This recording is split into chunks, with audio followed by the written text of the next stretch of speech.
Let's take a closer look at one of the most iconic American luxury cruisers ever built, the 1975 Cadillac DeVille, offered at just $4,800 in Fort Lauderdale, Florida.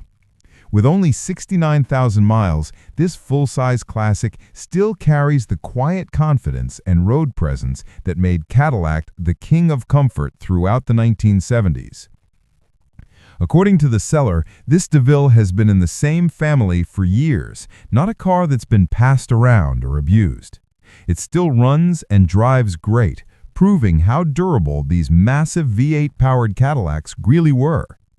Whether you're gliding down the highway or creeping through town, this model was built to make every mile feel soft, smooth, and effortless. Of course, like any 48-year-old classic, it's not perfect. The car needs interior restoration, some exterior TLC, and the kind of refreshing that comes with decades of use.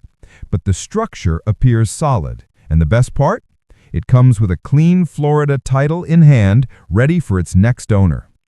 If you've been searching for a vintage luxury car with character, space, and unmistakable style, this 1975 DeVille is a rare opportunity, the kind of affordable classic that's becoming harder and harder to find as values continue to climb. Which one caught your eye? Drop a comment and stay tuned for more classic car finds.